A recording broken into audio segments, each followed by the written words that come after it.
What the world needs right now is less government and more leaders working in the best interests of humanity. Many people fear a new world order or a one world order, but if something like this was implemented in the right way, it could be the best idea ever. Unfortunately, we have come to associate a new world order or a one world order as something that represents tyranny and oppression when it could actually represent a new age of peace, abundance, and prosperity for everyone. The biggest problem on this planet is government. If you trace the etymology of government, it means to control the mind.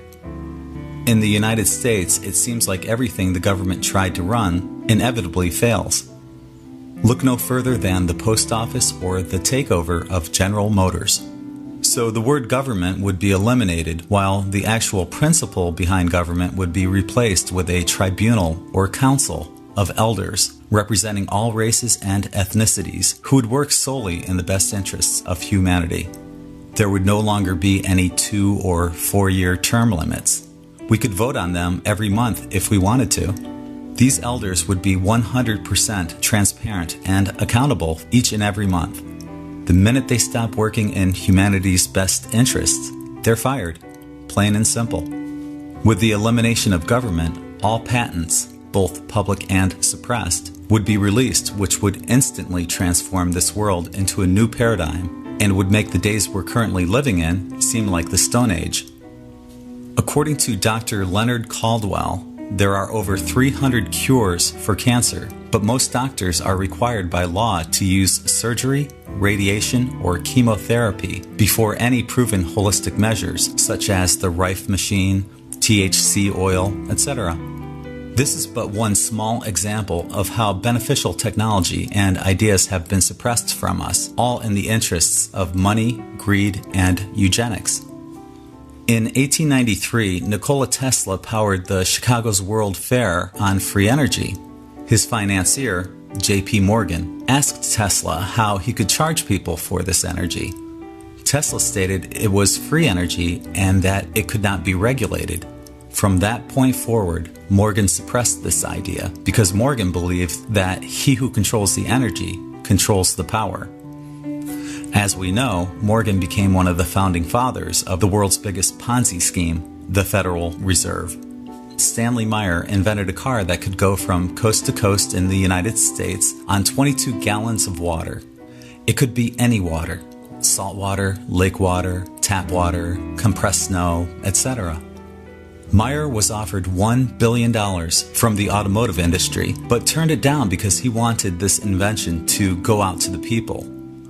Shortly afterwards, he was poisoned to death. Since the end of the 1800s, we should have had free electricity. Since the 1980s, we could have been using water-powered cars. Are you beginning to see the picture? Current companies and corporations could be re-educated to provide new services that benefit humanity and will be transparent and accountable for their actions. For example, Monsanto would immediately halt the production of their GMOs, but could start working on the genetic modification of fruits and vegetables that would be beneficial to society. As an example, they could splice the gene of a North Atlantic salmon with a tomato so people could grow tomatoes in cold environments, but there would not be anything detrimental in this product, such as pesticides that cause tumors in laboratory animals. Another example would be General Electric, who could start producing free energy systems. A common argument is that many people would lose their jobs due to new technologies. The people in the horse and buggy business thought the same thing when the car was introduced. New inventions will actually create new jobs. For example, the last thing that Big Pharma cured was polio, and they realized that there is no money in providing a cure for anything. Essentially, Big Pharma places a Band-Aid over our illnesses and diseases through perpetual maintenance versus finding a cure. From this point forward, Big Pharma will focus on cures instead of a temporary bandage that supports their industry through lifelong medications.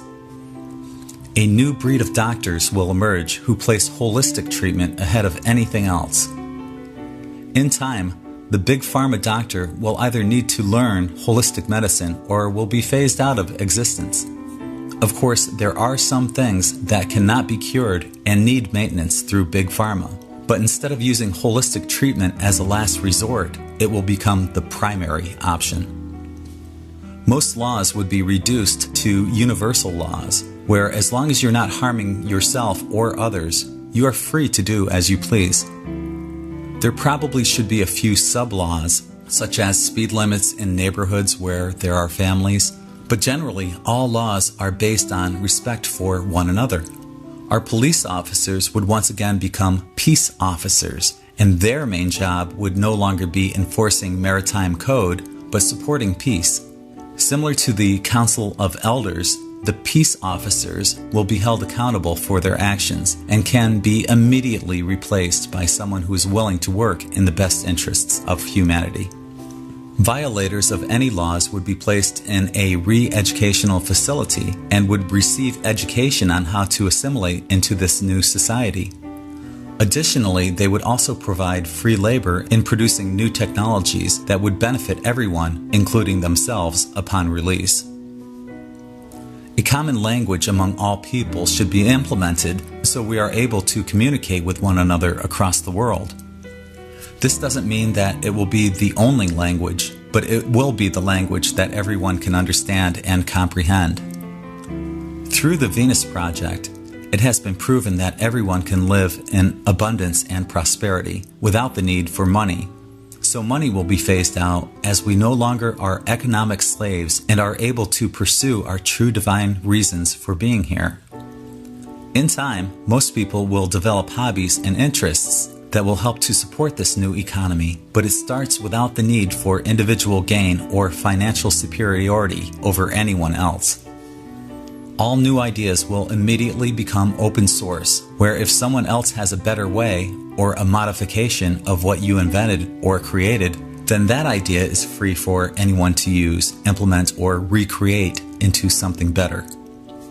As evidenced through the numerous cases of pedophilia, corruption, and crimes against humanity, the Roman Catholic Church would be dissolved and their net worth would be distributed throughout the world, creating instant abundance for everyone.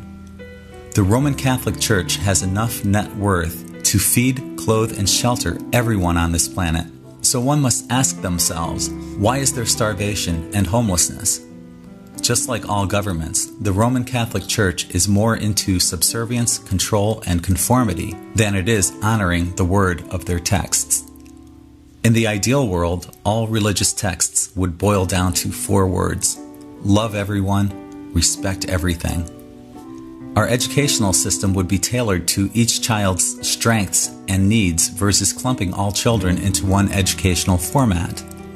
For example, an extrovert might excel more in a class where they're learning about public speaking, while the introvert might excel more in philosophy and the arts. A Montessori setting might be more applicable, where the children's classroom would be outside in nature.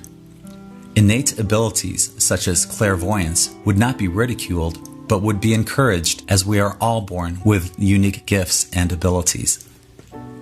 We should also teach holistic remedies and cures for illnesses.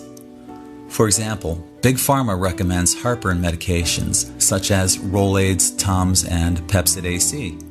Innately, when you have heartburn, your body is telling you that your acid levels are too high and that you need to boost your alkalines. But Big Pharma is telling you that you can continue to eat unhealthy food because they have a pill that will resolve this issue.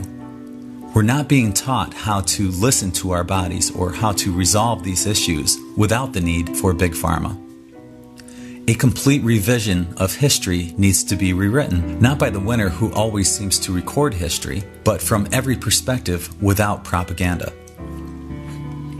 Additionally, the origins of mankind need to be reconsidered, as there is evidence of mankind on Earth for many tens of thousands of years, as evidenced by researchers such as Michael Cremo and Graham Hancock. The way we view television will be completely revised. Imagine watching the 6 o'clock news and feeling good afterwards. The newscasters would report on all the positive things that are going on in this world instead of reinforcing fear and negativity.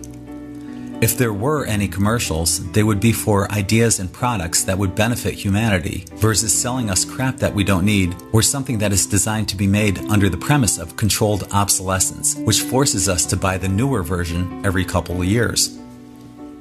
The current paradigm thrives on the divide and conquer premise, which prevents us from coming together as a global society.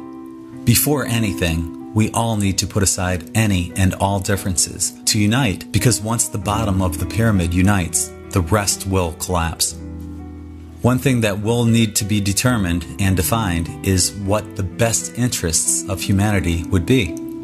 Other things needed to be discussed would be ways to disarm and eliminate nuclear weapons and nuclear waste, the irrigation and purification of our water supply, new methods of cleaning up our environment, sustainable living through eco-friendly homes, as well as the optimal ways to grow food. I'm sure that there are many other ideas that would help make this world a better place for all of us, but this gives us a good starting point. I'm just a simple guy with a few ideas on how to fix what is broken. Any ideas from this point forward should all be open source, where there are no patents or individual intellectual ownership.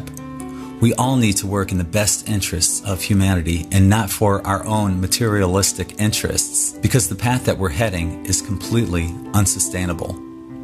As David Icke says, the few control the many. We are the many, and we have the numbers to make this happen right now. Like the Hopi said, we are the ones that we have been waiting for. We are also the light at the end of the tunnel. What the world needs right now is for everyone to come together in a common cause. What ideas do you have? Let's work on this together. Leave your comments below this video. Also, feel free to share and mirror this video on your YouTube channel as well. That's it for now. This is Greg from N5D.com.